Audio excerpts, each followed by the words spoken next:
Sasampahan na ng Philippine National Police ng kasong administratibo ang lahat ng mga Ninja Cop at mga pulis na nag-awol o absence without leave matapos silang i-deploy sa Mindanao. Ayon kay PNP Chief Director Ronald De La Rosa, tiyak na matatanggal ang mga ito sa serbisyo dahil hindi sila nagpaalam at nag-ulat sa kani-kanilang mga commander. Hindi rin umano katwira na sila ay natatakot para sa kanilang kaligtasan upang iwanan ang kanilang trabaho.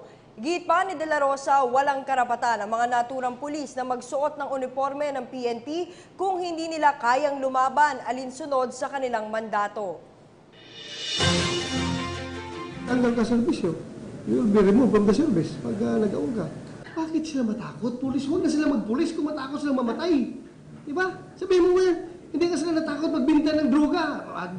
Matakot pa sila mamatay doon. Sabihin mo sila, bakit kayo matakot?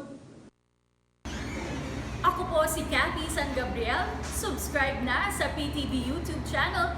I-click lang po ang subscribe button.